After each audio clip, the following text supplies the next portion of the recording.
Of all the battlegrounds in America, this may be the most beautiful. We're deep in the heart of Pennsylvania's Allegheny Mountains, less than 10 miles west of the city of Altoona.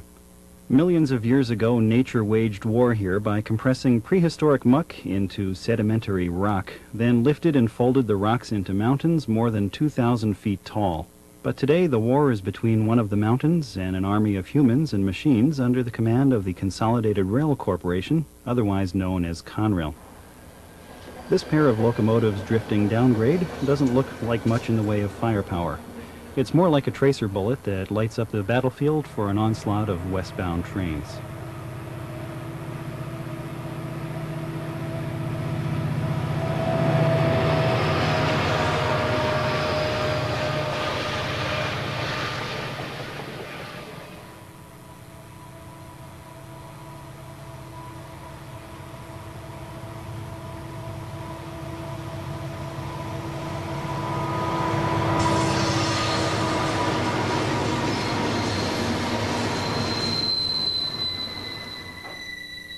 Conrail's objective is simple, to move tonnage over its Pittsburgh line between Altoona and Johnstown, Pennsylvania.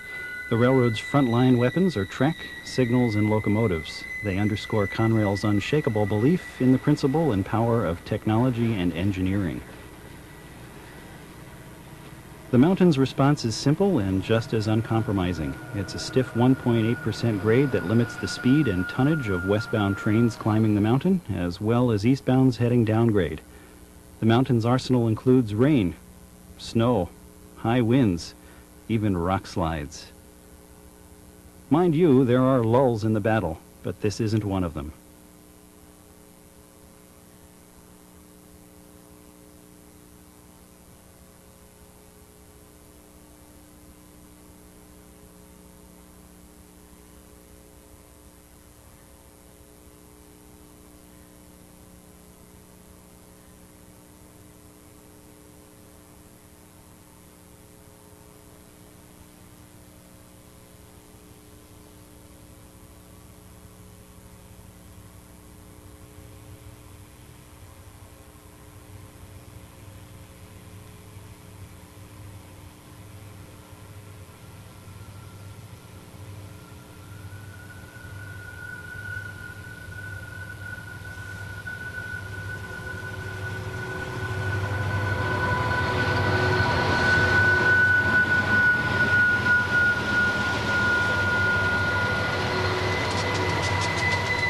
The battleground between Conrail and the mountain starts at Altoona. From there, Conrail's Pittsburgh line heads upgrade to the famous Horseshoe curve. The railroad crests the mountains at Gallitzin. Then the line heads downgrade through towns such as Cresson, Cassandra, Portage, Summerhill, South Fork, and Conemaugh before reaching Johnstown, 39 miles west of Altoona. We have a feeling that this view of Conrail at the east end of Altoona would have pleased J. Edgar Thompson. In the 1850s, Thompson was chief engineer of the Pennsylvania Railroad, Conrail's illustrious predecessor in these parts. Thompson's mission was to push the fledgling railroad west across the mountains to the promised land of Pittsburgh. He envisioned Altoona as a command post for Pensie's war with the Alleghenies, a place to service locomotives, sort trains, and add helper engines for trains headed west over the mountain. More than 140 years later, Thompson's vision of Altoona as an operations hub remains a reality. Thompson envisioned Altoona as the fountainhead of the Pensie's technology and engineering. These brick buildings are the core of what was once a 3-mile-long complex of shops, erecting halls, and test labs that made up the Pensie's Juniata shops. Although Thompson and the Pensie have long since vanished from the railroad scene, the Juniata shops survive as Conrail's system-wide heavy repair locomotive shop. This HO scale model was built by shop employees to give visitors an overview of the shop, but walking through the shop itself helps put this huge facility into perspective. These Conrail hopper cars aren't here to be repaired. They deliver coal to the steam power plant that supplies power for the entire shop. In a battle zone, MASH units use a system called triage to select those casualties who stand the best chance of survival. Triage allows those with less serious wounds to wait. Juniata's version of triage are these turntable tracks at the east end of the complex, where various locomotives wait their turn at Juniata's operating tables. The locomotive parts used to rebuild and repair Conrail's diesels are stored here in the Materials Building, which supplies both Altoona and smaller maintenance shops around Conrail's territory. Air brake equipment is repaired, rebuilt, and tested in the air brake shop. Train brakes are a combination of parts that allow a locomotive with or without a train to slow down or stop. One of the 26L type locomotive brakes being tested here can conceivably wind up in a locomotive inching its way down the east slope of the Allegheny Mountains. Juniata also tends to the running gear on Conrail's diesels. Locomotives use two swiveling trucks, each equipped with traction motors and, depending on the type of unit, 2 or 3 axles. The wheels, axles, gears, gear cases, and traction motors found in each truck are disassembled here, cleaned, then repaired or rebuilt. A large percentage of the shop floor is dedicated to the disassembly and overhaul of diesel engines. Diesel-electric locomotives use a low-speed, internal combustion diesel engine to develop power, which is rated in terms of horsepower.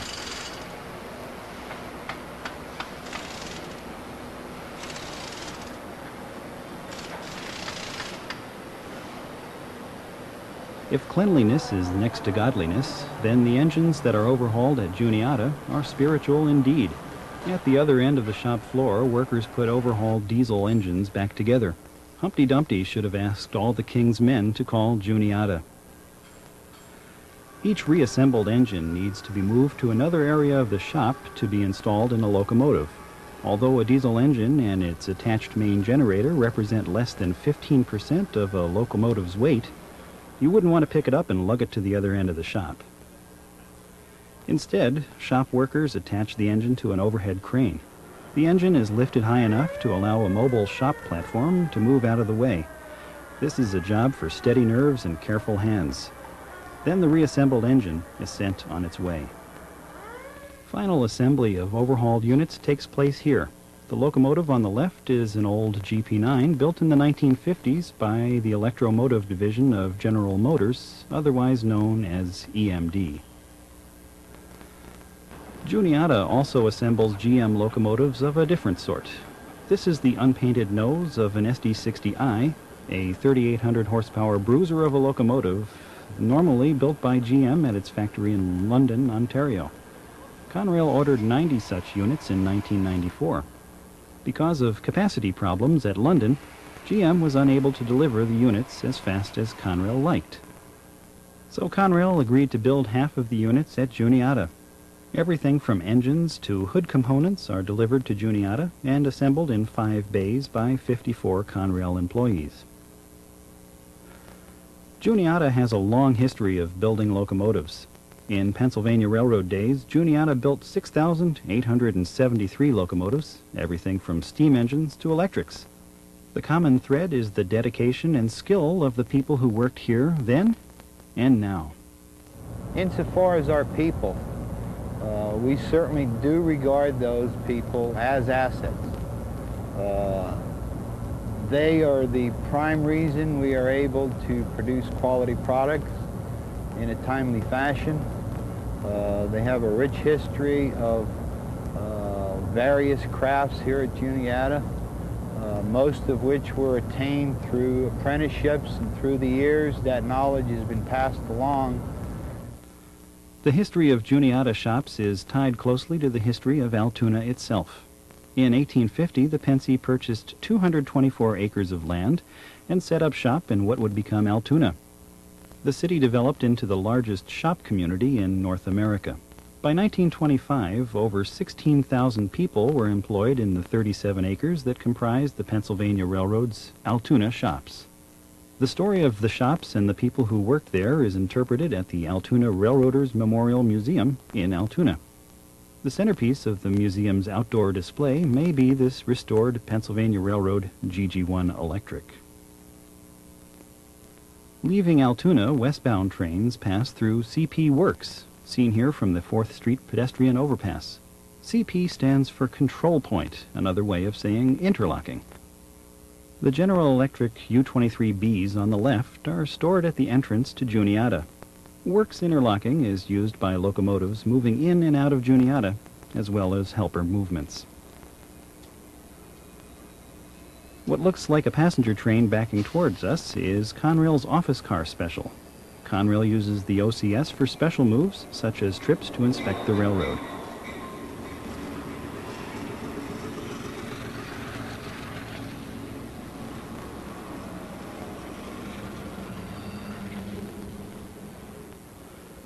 The OCS stops for a signal on the west side of the overpass before heading east to Harrisburg. The leading unit is one of Conrail's 3 EMD-E units. After years of revenue passenger service on the Pennsy, it's earned a plum assignment as one of the assigned units on the OCS trains.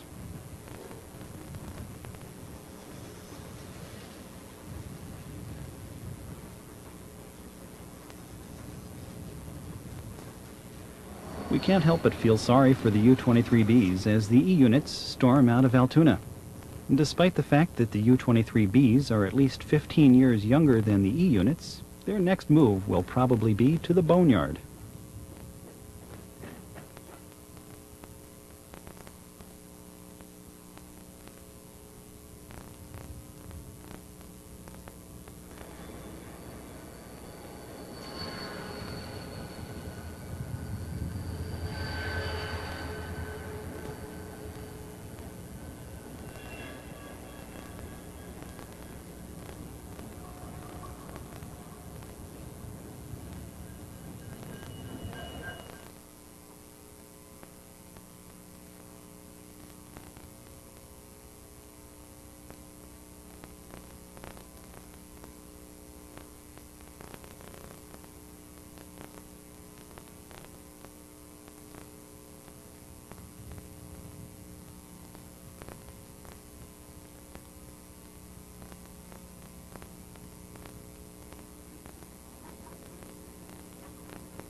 A mile west of Works is Alto.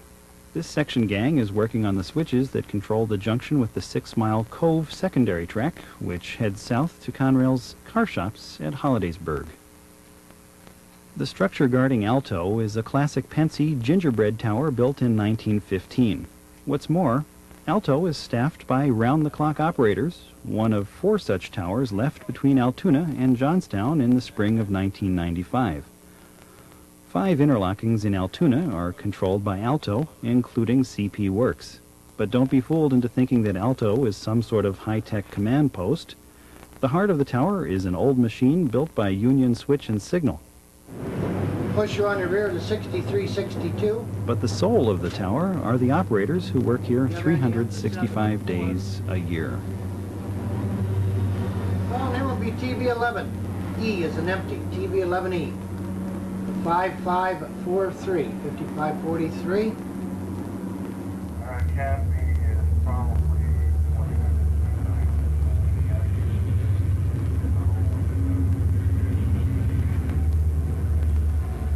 How's 40 coming into picture?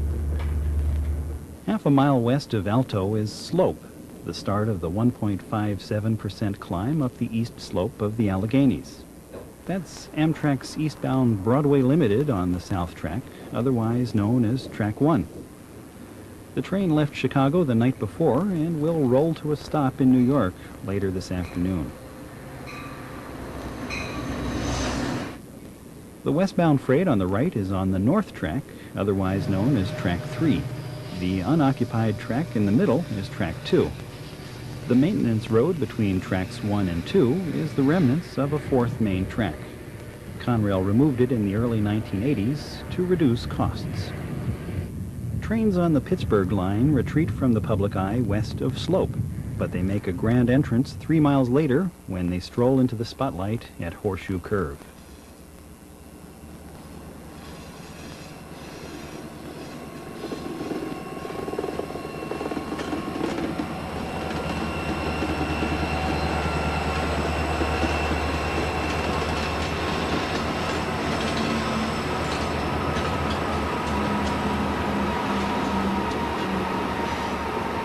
The Pennsylvania diesel on display at the Horseshoe Curve National Historic Site looks out on one of America's greatest engineering feats.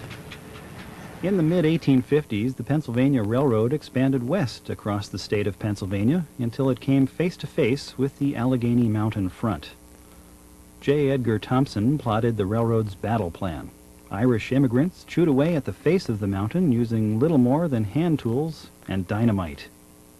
But instead of climbing straight up the face of the Alleghenies, Thompson built a 2,400-foot loop of track that doubled back on itself. Horseshoe Curve remains unchanged to this day.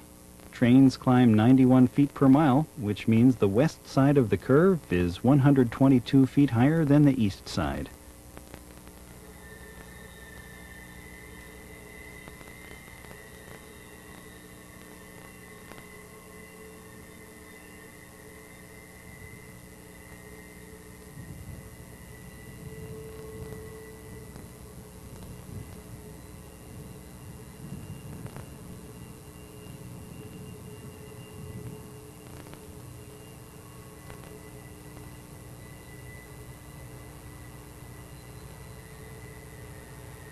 There are several reasons why Horseshoe Curve has earned its reputation as one of the premier train-watching spots in America.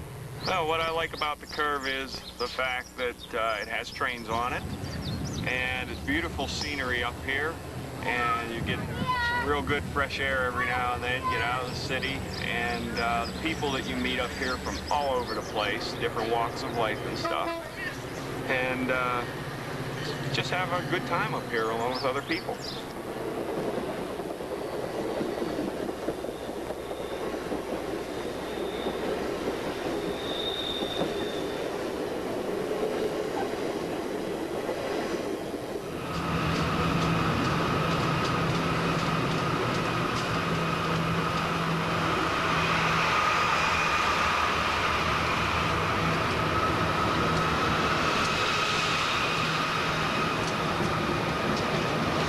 Perhaps the biggest attraction is the park itself. It was established in 1879 and is now a National Historic Landmark, funded largely by the National Park Service. From the parking lot, you can see trains rumbling over the roof of the Visitor Center. This 6,400 square foot building contains an array of displays and artifacts that interpret the history of the curve, right down to these cans and bottles of Curve beer. An inclined plane railway shuttles visitors between the interpretive center and a trackside observation area. Other on-location spots, such as Cajon Pass, may offer more variety in terms of the number of railroads you can see in one place.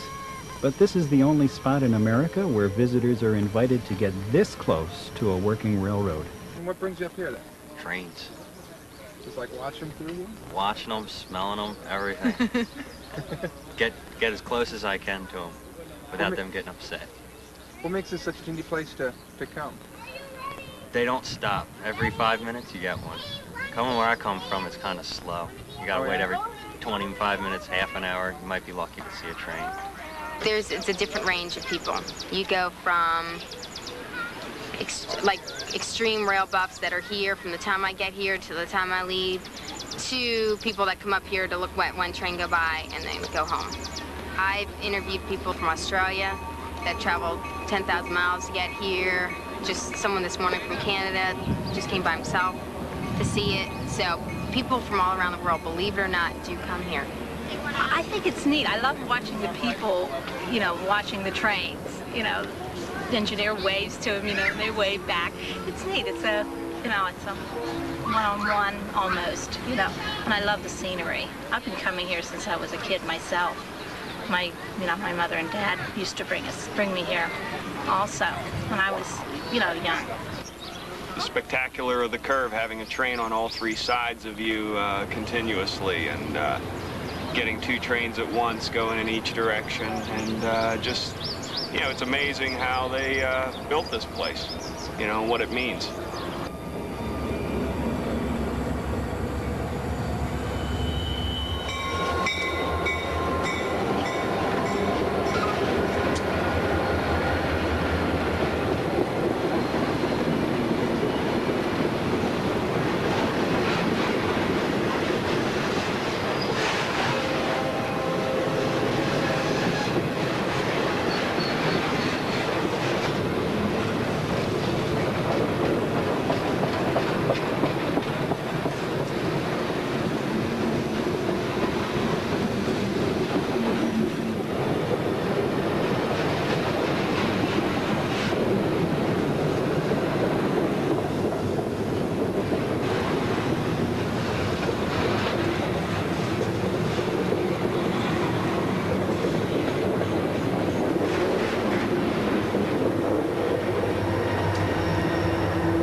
If Horseshoe Curve is glamorous, then MG interlocking is romantic, even mysterious.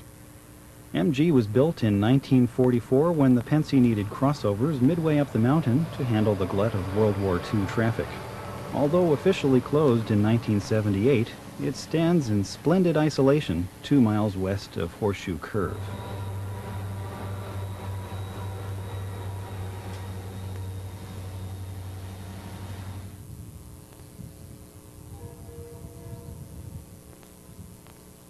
Another rarity of sorts is the SD60 leading this westbound train through MG. Unlike the SD60Is outshot by Juniata, this one is equipped with EMD's standard cab.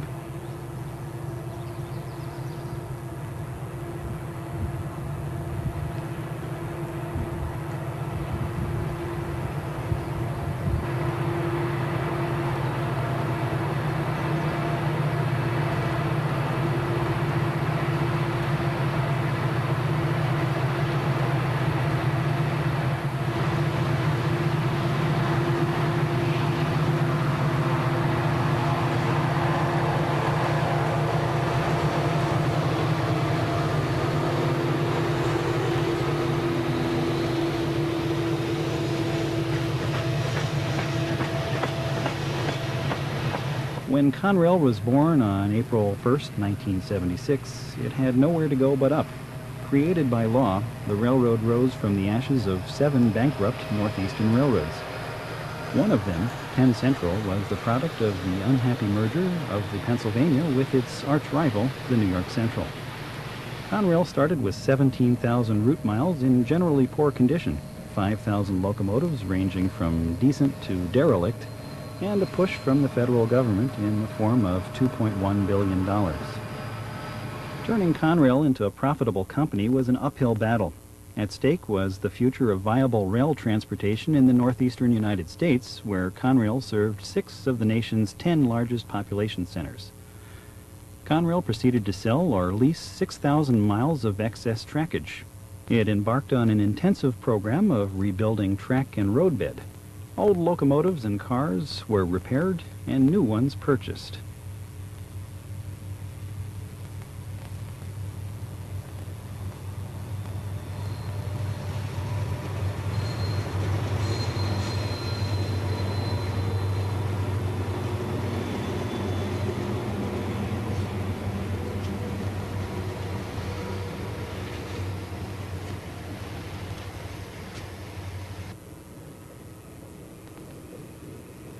In the 1980s, the railroad forged ahead under President L. Stanley Crane. The deregulation of the railroad industry in 1980 allowed Conrail to set price and service levels without regulatory approval. Crane improved the quality of Conrail's service and sharpened the railroad's image.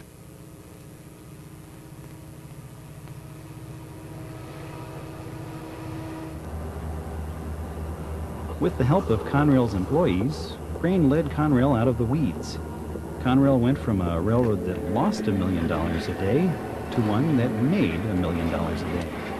When the government set Conrail free in 1987, the $1.6 billion transaction was the largest public stock offering in U.S. history.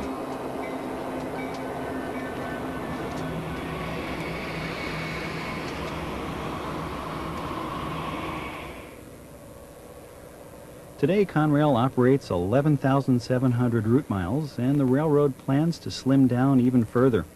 Conrail's locomotive fleet stands at 2,145 units, built by EMD and GE.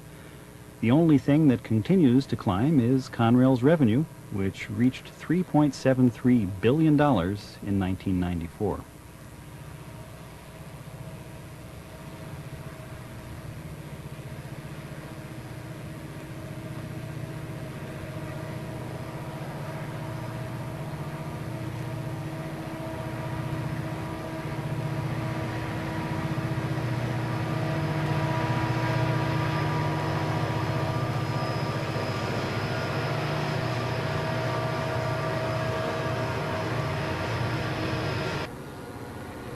Railroad civil engineers refer to straight track as tangent. Tangent track is easier to build and maintain than curved track. But curves are a fact of life for a mountain railroad. After Horseshoe, the most famous curve on the mountain is this one at Bennington, the site of the Red Arrow wreck.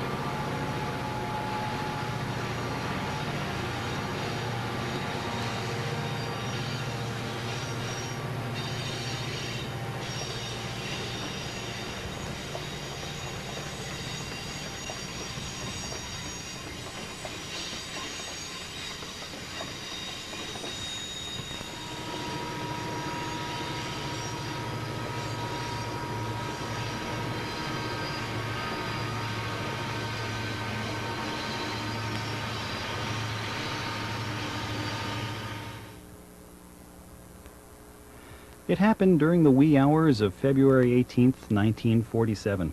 Everything seemed to be fine when the train departed Gallitzin, the town at the top of the grade. Then the crew of the Red Arrow found themselves running out of control on this stretch of track at the west end of Bennington.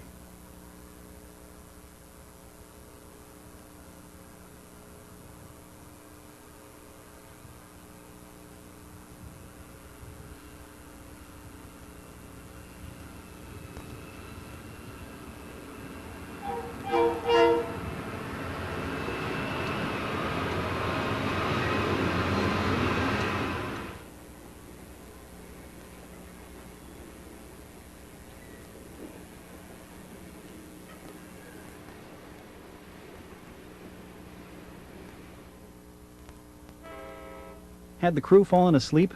Was there a mechanical problem? We'll never know. The Red Arrow hurtled off the curve. There was a sickening moment when the wheels of the train clawed at nothing. Then the train plunged down the embankment and into the side of the mountain. 24 people died. 138 were injured.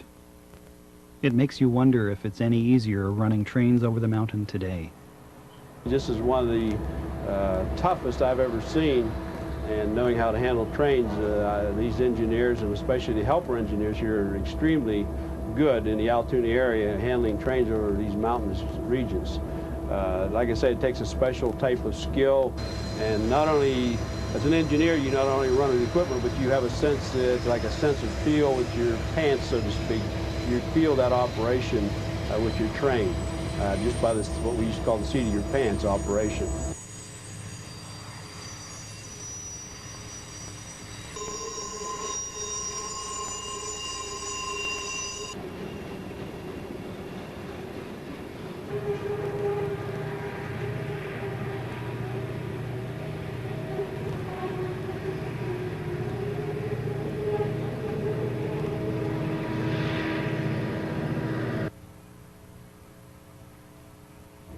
But overall, most of the engineers that operate here are very good, and you can judge that by the amount of tonnage we run over that mountain, and versus the amount of problems that we have, which it's a rarity to ever have trains run away or things of that nature, because people are very aware of what they're dealing with, and they handle it very well.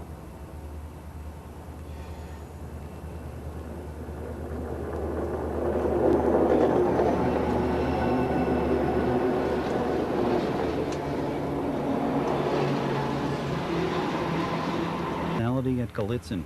At a timetable station called SF, Track 1 takes the high road on the left.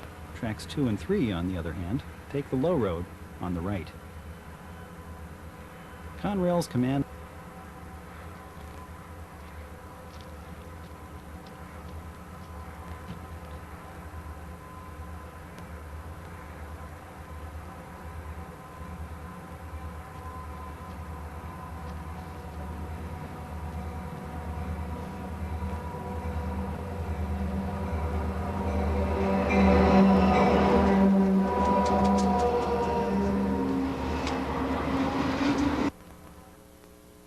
Conrail's command post in Gallitzin is AR Tower.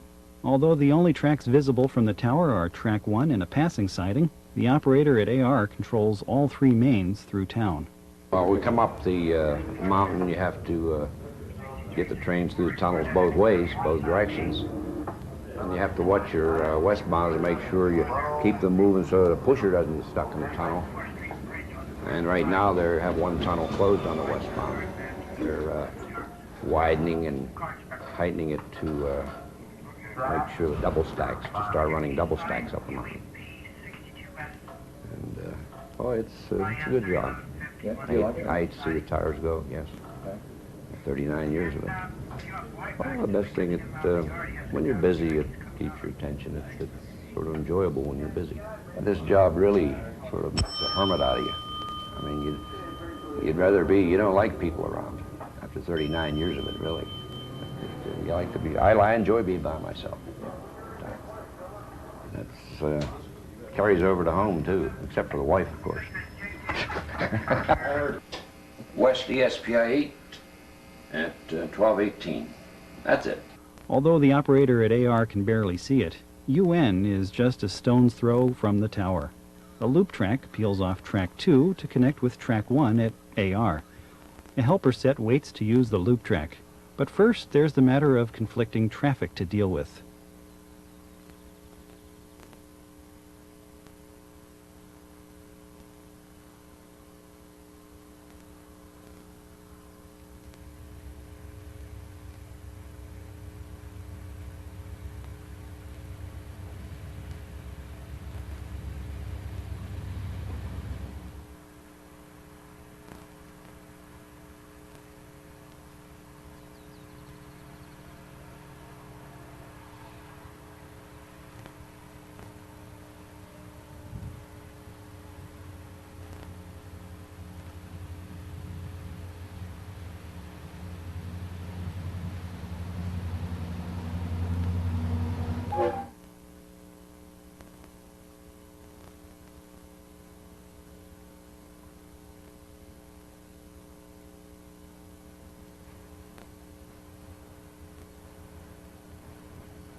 Most eastbound trains east of AR use track 1. This is the slide, the same track that sped the Red Arrow to its grave. From above, it may not look like much.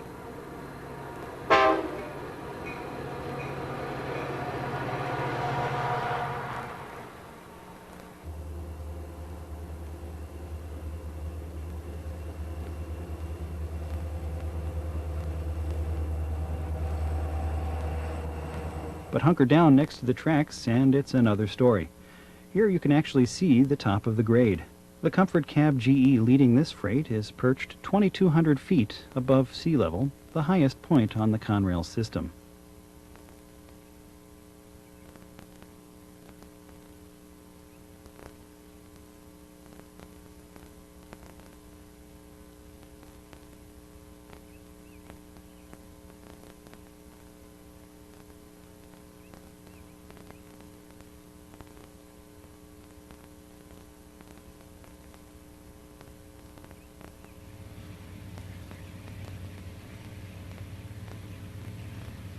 Moments later, the train is in the grip of the slide's 2.36% grade.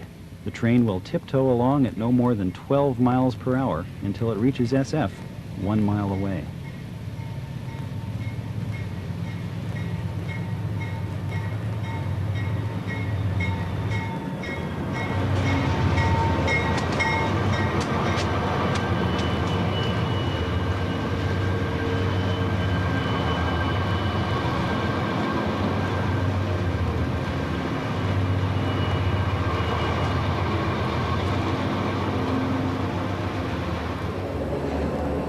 Looking east reveals the west face of the new Portage Tunnel. It's the shortest of the 3 Conrail tunnels that pierce the highest mountain in the Alleghenies.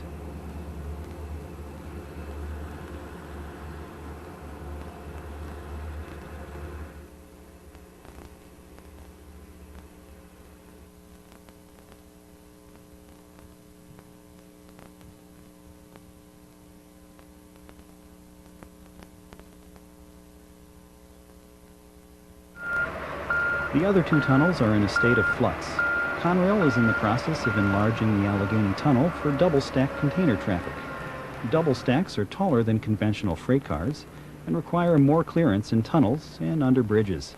With this work in progress, Track 2 has been realigned to lead into the adjacent Gallitzin Tunnel. Despite the rerouted traffic, this is the Gallitzin Tunnel's last hurrah. When the project is finished, the new and improved Allegheny Tunnel will host Tracks 2 and 3. When that happens, the Gallitzin Tunnel will be closed.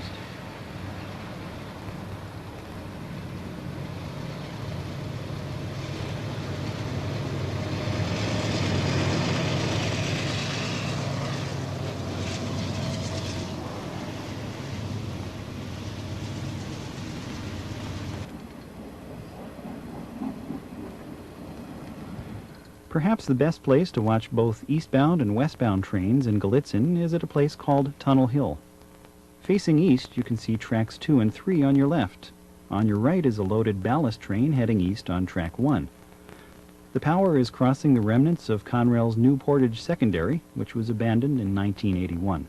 How do trains handle on the mountain? A lot of people would think as an operating engineer for a short train would be better. That's in some cases, yes, but when you're speaking of a mountain operation, not always so. A long train gives you much greater braking effort versus a short train. Then a short train, when you cross the apex of the hill, which is the top of the hill at mountain 248, milepost 248, you have all of a sudden you have the rear end of that train. The whole train is going downhill. Say a 50-car train versus a 110-car train. With a 110-car train, you still have a portion of your train on the westward side of the slope, which is a downhill grade, so your train is coming over the apex and gives you time to brake and gives it time for the braking action to occur and retard your train greater.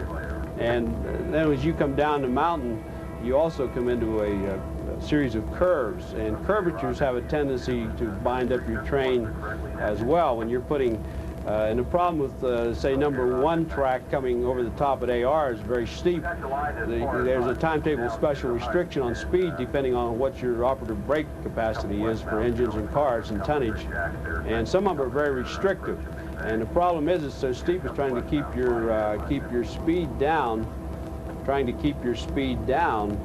and still maintain what the timetable will be in compliance with your timetable.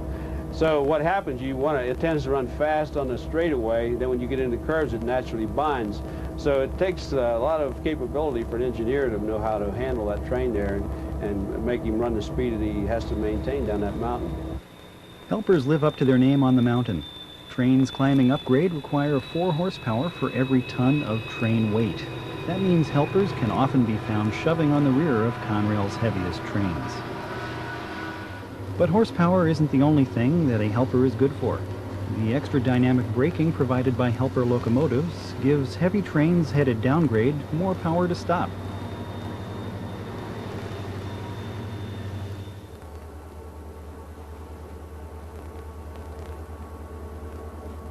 The dynamic brakes are the bulges located above the Conrail logo on these EMD SD40-2s. They temporarily use the diesel's traction motors as generators. The resulting electromagnetic force retards the train's momentum. Cresson is a good place to study the locomotives that Conrail uses on the mountain. The only problem may be waiting for them to get around each other.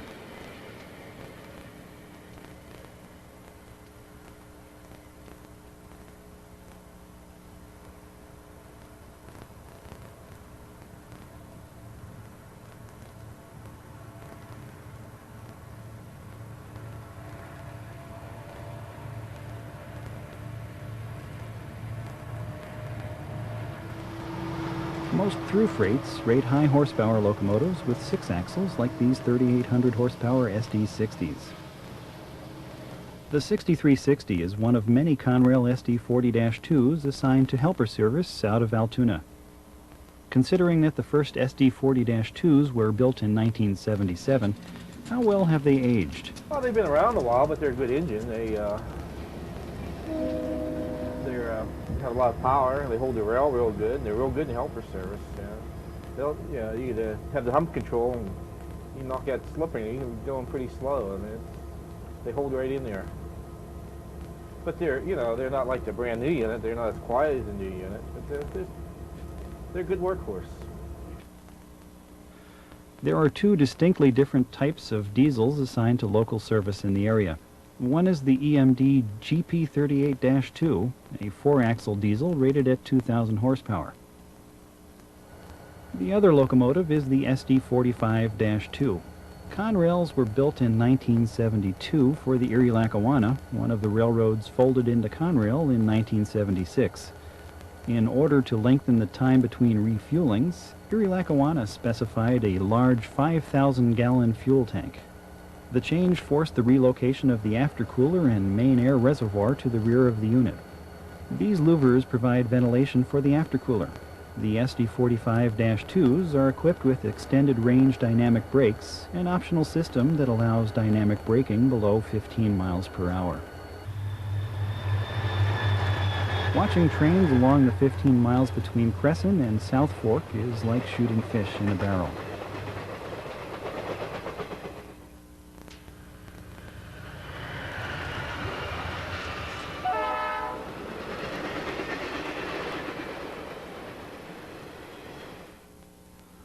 South Fork is an old Pennsylvania town smack in the heart of coal country.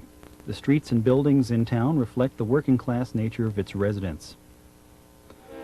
South Fork is the junction with another coal branch, the South Fork Secondary. A loaded unit coal train rolls off the branch with a mix of SD45-2s and GP38-2s.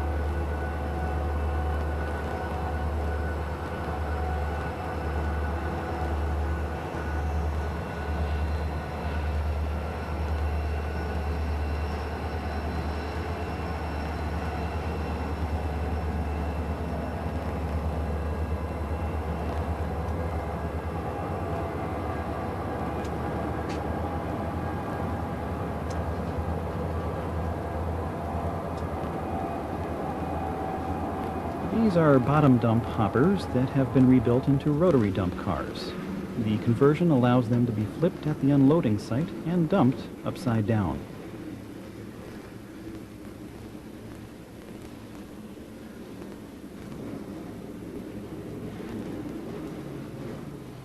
Like Portage, these signals at South Fork guard the junction of the main line with the branch, but not the branch framing this shot.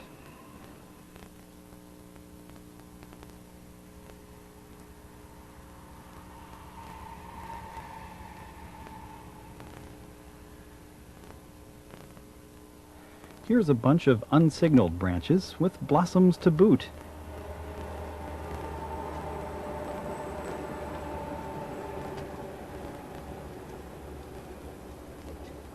Is there a view of the tracks from the other side of the tracks?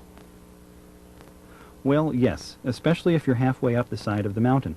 But don't bother to wave at the engineer.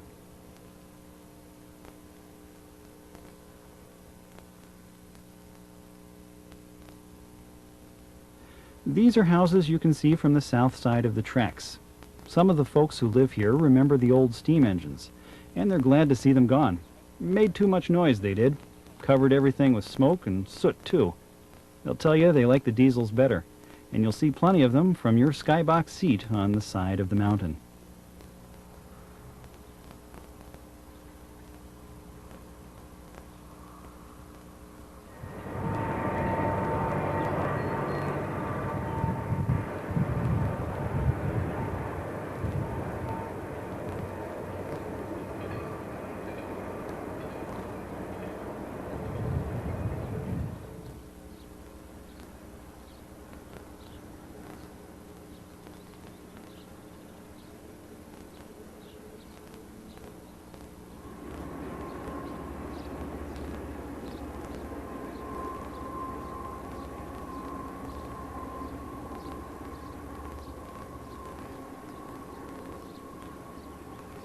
But the best view in South Fork may be from inside SO Tower, especially when there's an operator to share it with.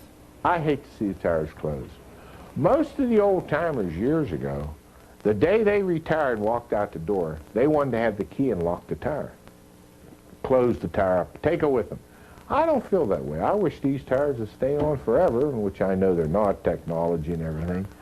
But what can you do? I hate to see them. Hey, I'd like to see new people being hired and trained and, you know. But there have been nice jobs. Hey, they're nice jobs out of the weather and, hey, good job. The tire days are about done. About 10 years ago, we were taking a book of rules over at Swickley. And a gentleman from Philadelphia with the Conrail said he wanted to make a little talk. He said by the year 1996, all the tires would be gone. Oh, I said, that guy doesn't know what he's talking about. It's another year, you'll be in 96, and they'll probably be almost all gone. As far as these tires, hey, it's the 9th inning, and it's 3 outs, and they're done. This is over with. It's just a matter of time. It's a matter of time. Signs of industry begin to appear a few miles east of Johnstown. This bridge belongs to the Conemaugh and Blacklick, a short line owned by Bethlehem Steel. This eastbound train is a rolling billboard for the railroad supply industry. General Motors built the lead locomotive. It's coupled to a comparable diesel built by General Electric. The freight cars span such car builders as Thrall, Trinity, Gunderson, and Johnstown, America. Their steel wheels rolled out of ABC Rail, Griffin Wheel, and Shorty's Truck and Railroad Car Parts. This string of locomotives is an EMD sales brochure from the 1970s come to life. Would you like extended range dynamic brakes with your locomotive? Perhaps we can interest you in a nice 4-axle GP38-2. All of our -2s offer advanced electrical systems. We checked with our manager, Mr. Lackawanna, and yes, we can offer you that model with an optional 5,000-gallon fuel tank. If interlocking names sound odd, it's because most of them are named for old Morse code call letters. This is AO, which is located at milepost 271.2, 4 miles east of Johnstown. The silver box on the right stands on the site of the old interlocking tower. The tower isn't the only thing that's vanished from AO. The old position light signals have been replaced by color light signals. They're less costly to buy and maintain than the position lights, which are more complex. The new signal bridge on the left allows plenty of clearance for double stacks, not to mention the conventional freight cars on this train. For many of the railroaders who once worked here, Johnstown is a shell of what it used to be. The switchmen, track workers, and clerks who once toiled for the Pennsylvania have lost their jobs to unit trains, mechanized track gangs, and computers. Johnstown is part agony, part anticipation. Bethlehem Steel operated several mills in town, including this bar rod mill. For many Johnstown residents, the glow of molten steel reflected the glow of jobs and prosperity. But the steel industry stumbled in the late 1970s, in part because plants like Johnstown were old and uncompetitive. For Conrail, the mill serves as little more than a haunting reminder of the millions of dollars of carload traffic it once generated. But there's talk that part of the mill will reopen. Time will tell. For the most part, Johnstown is the flood. The city has been flooded 22 times since 1850. But the worst flood happened on May 31st, 1889. What is now the Johnstown Flood National Memorial was once the site of a dam on South Fork Creek, 2 miles above its junction with the Conemaugh River. A large artificial lake was the centerpiece of the South Fork Fishing and Hunting Club, a private club established in 1879. In late May, the skies opened up and drenched central and western Pennsylvania. The same stretch of the Conemaugh River that flows under Conrail's main line flooded. 10 miles away, the South Fork Creek poured a torrent of water into the artificial lake. The rising waters poured over the top of the dam. Then, shortly before 3 p.m., the center of the dam gave way. When it was over, more than 3,000 people were dead. Property damage totaled $17 million. This river looks peaceful enough, and Conrail's main line certainly looks rock solid. But 10 miles of the Pennsylvania Railroad was destroyed to the point that in various places the original location of the track was hard to determine. 34 Pennsy steam engines were lost, including some that were carried more than a mile downstream. How does a Conrail conductor see the line between Johnstown and Altoona? Let's ride a helper set east from Johnstown and find out.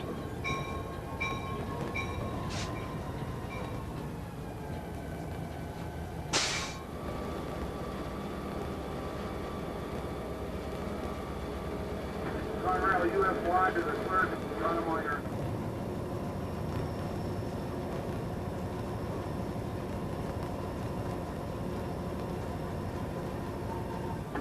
Conrail helper using 6373 number 40 track 1, no defects.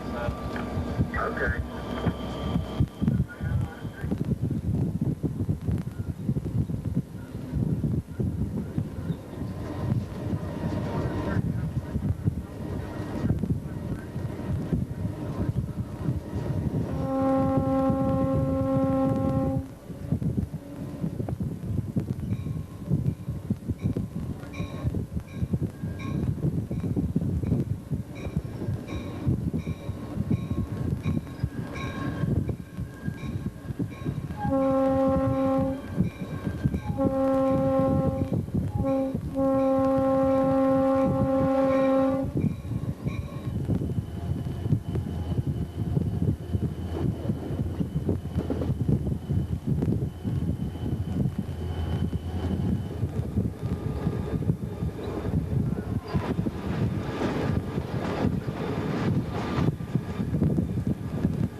Second day, we went through all the towers yesterday. All the tires, yeah.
It's late when you arrive in Altoona.